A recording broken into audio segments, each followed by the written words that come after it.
It's been a while since we spoke, and rightly so, because there was just so much happening that I found myself recording, I found myself journaling, I found myself writing, but somehow I think I again got stuck in the loop of, oh, the video isn't perfect. And no, I'm not making this video with the intention that this will be the most perfect video ever.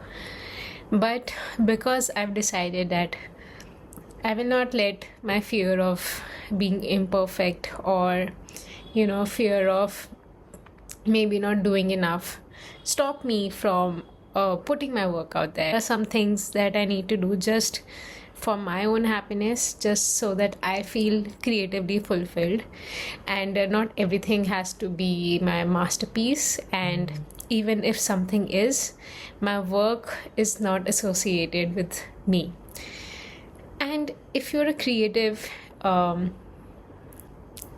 you'll understand what I'm trying to say, that because more so often what we create becomes more or less a part of our own identity. Like, if you're doing great, like, oh, you're the most creative person, like everything is good, you're outstanding. These are not external, by the way. Most of this is internal. I'm not speaking from an external point of view.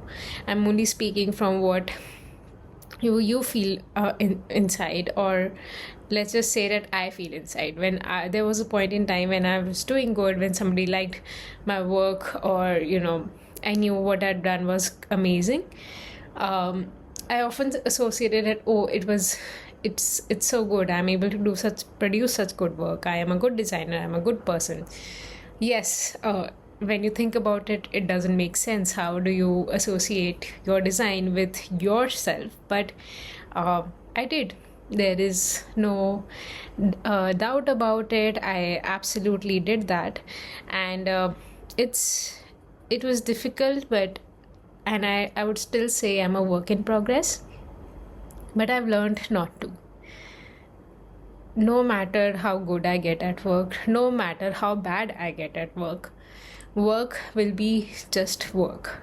My creative side needs to be fulfilled. If you get people where you are able to think out loud, put your work out there, that's amazing. If you're not, well, somebody asked me yesterday, sorry, I am deviating, but somebody asked me yesterday, hey, is design difficult? Do you think it's a difficult job? I was standing with an architect who mentioned that the industry is. And I think she put it in a very clear way, not having said a lot of words, but those words were often enough. I have been lucky to have been worked with great people who have helped me, push my creative side, who have made me realize how design and business both worked together. One can't be without the other. But I've also been with people where I've not felt creatively fulfilled, and those were times in life where I was desperately looking for an outlet for to fulfill myself creatively. But I was stuck in this loop of what if it's not good enough? Am I doing things right? I won't be able to share this with somebody else. Does this even feel enough, right? And it often kept me like in a closing loop. It was so difficult for me to get out of that loop that I decided that I just don't want it anymore. I don't want to create, at least when I'm doing this, just so I have an outlet for how I want to process things, how I want to see the world. I have just decided to put a stop to it. There are days when I just pick up a pencil, make random doodles. In fact, in school or in early days of my college, I loved doodling. I used to, in my old house, there was this cupboard where it was painted in white, and I had doodled with the marker just because I used to be such a big fan of Mr. Doodle. I don't know if you've come across him, but he does this amazing doodles, and I think he's doodled everything at this very point. I don't think he's left anything. Even if there is, I'm sure he'll do it in a couple of seconds. That's how naturally it was to him. But over time, there was a certain shame that sort of started creeping in, right? About the work that you kind of do, the kind of work you put out. But it was often very difficult for me to do that. I remember while everybody was posting their work on Behance, I was the one who was struggling to put it because I was just not sure if it's good enough. Like, I was scared of the furniture I made for Subco to be put out there because I thought maybe I could have done it better. No, not in terms of design. I was very happy with the designs. Of course, it was done for a client and client does approvals. But I was so not happy because of the way I had put in the presentation, because I thought that I'm not doing it enough. I thought that I could have made it better. And there's always scope for better, yes.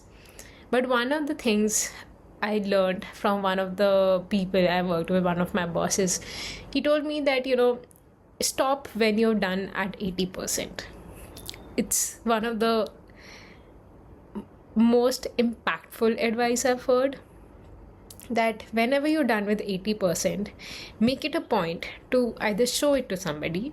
In that case, like, of course, he was mentioning it to him that, before you keep overthinking and overthinking, at 80%, make sure to show it to somebody. Get another point of feedback. If you are able to work on something and you find a better version, great. But it's also okay to leave it at 80%. There are some things that might click to you later. There are some things that might not click to you later. There are some things that are good as it is. But if you keep thinking about it over and over again, you might waste a lot of time in between. And time is your most important friend or enemy, as any way that you would like to put it. But that just made things so much clearer for me as a person, for me as a designer, for me as a creative person, for me to deal with anything creative moving forward. So the entire point of this video is that if you ever feel creatively unfulfilled, thinking that, hey, it might be because of your job, it's not giving you the creative outlet that you want. It might be that you're facing a creative block on its own. It will not happen by watching a YouTube video on how to get over a creative block. It won't. The only thing that can help you is when you try to experience new things. Make yourself think about new things. Make yourself, see something new, talk to somebody new, have a different new experience, and see. And you don't even have to force it. It will start happening naturally to you.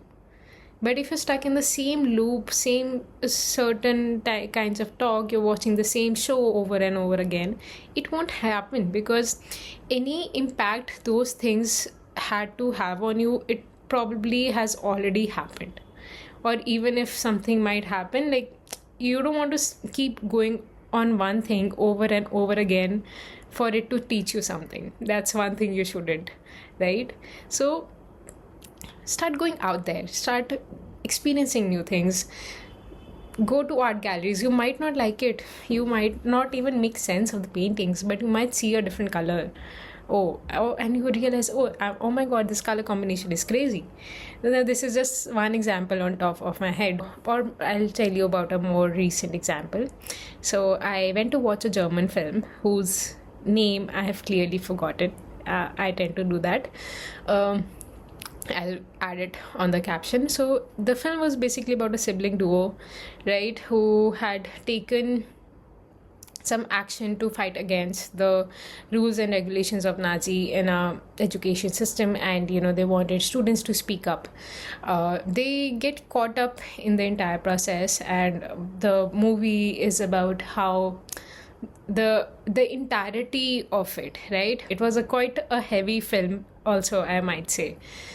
But things like this make you experience something, make you think about things. You are meant to think about things that are different from your own thing. So if you ever feel like that, hey, I am stuck, I don't know what am I doing, I don't know where I'm headed? These are all big and valid questions, the ones that I also face on a everyday basis. Questions that keep me up at 2 a.m.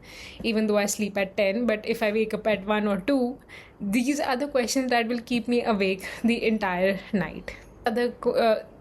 But watching different things, exposing myself to different things, or talking about it, or letting my creative thoughts either go in the form of a video or my journal or on Substack, anything helps me process these things a lot better.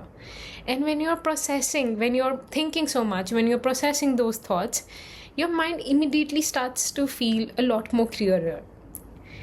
I just want you to try it. Don't just take my word for it. If you really feel like that, hey, you have certain things that you in your mind that you're not able to discuss with anybody, if you have somebody to discuss the entirety of your thoughts, I think nothing like it. I'm so happy for you. But just make sure that there is some way or the other that your thoughts are getting out. And I can't tell you how easy it would start feeling once you just have an outlet for your thoughts. Anyway, these were just some thoughts I wanted to let out for myself. And if this helped you process anything, I'd be very happy. This was just an attempt to do exactly what I think I was trying to talk about. Doing my bit, right? Doing what I want to do, stop fearing the outcome. And hence, I will keep this as raw as possible. And yeah, here's my 80%.